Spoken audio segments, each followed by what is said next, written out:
resgate, né? E como o João disse, as escolas ainda não estão preparadas para isso, né? E será que não é algo intencional?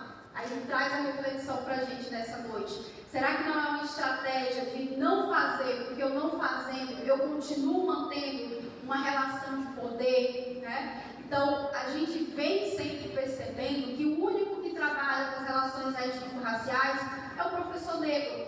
É o professor né, que tem ali uma história de vida, que traz algo, né? Mas e a escola? E a gestão? E a coordenação? E os outros? Os outros não vão fazer também? Será que é só obrigatoriedade do professor negro? Ou do professor de letras, do professor de história? E a biologia? E a matemática? Por isso estamos aqui também. Isso quando não fica só concentrado, às vezes não é somente o professor negro, mas, por exemplo, o professor de história. Fica muito marcado sobre essa disciplina, né? E aí a gente enfrenta os mais variados desafios, né? Gilberto é da ciência, eu da matemática. Então, quando a gente traz propostas para os colegas, quando a gente levanta ali na jornada pedagógica, nos nossos encontros pedagógicos, que a gente levanta propostas que podem ser trabalhadas de formas interdisciplinares, aí a gente já percebe nos olhares a rejeição, né? A gente consegue perceber tranquilamente esse processo. Então, assim, é muito difícil quando a gente pensa, por exemplo, em iniciação científica. A gente fez um trabalho o ano passado inteiro, e já continua esse ano, com iniciação científica, e ser um evento assim, que a gente considera fantástico para a escola, e ele ser só mais uma coisa que está acontecendo na escola, né? Você não parar a escola para aquilo, você não dar um ênfase para aquilo, você não evidenciar nas redes sociais, você não chamar a comunidade escolar para vir. Então, assim, a gente fica preocupado quando a gente faz esse tipo de proposta, a gente não vê, né, Leandro?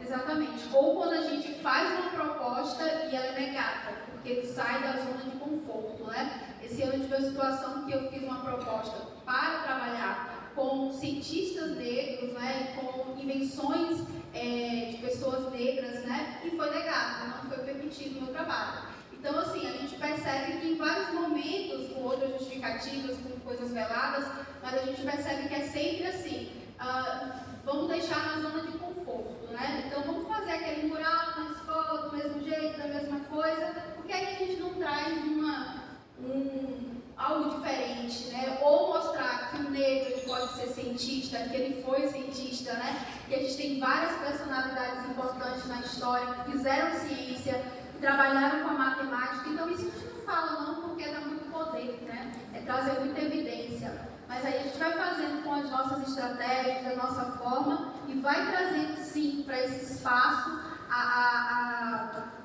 essa problematização sim, porque ela é necessária.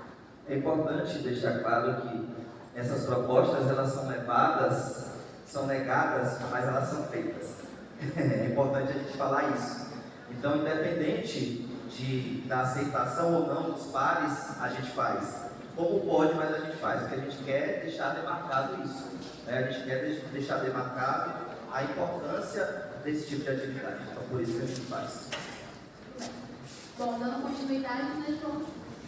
Seja bem-vindo, viu? Você, bem-vindo, bem-vinda. Pode ficar à vontade, procura um lugarzinho aí. A gente já começou, mas dá para vocês acompanharem tranquilamente. Bom, dando continuidade aqui à nossa conversa, nós vamos falar um pouquinho do racismo estrutural e o racismo científico, né? Então, trouxemos aqui alguns pontos importantes para a gente pensar nesse racismo estrutural. Por que o racismo ainda existe? Eu queria começar falando sobre um autor chamado Kabengele Munanga. O Kabengele Munanga, ele deu uma entrevista perfeita, né? Intitulada O Racismo, um Crime Perfeito.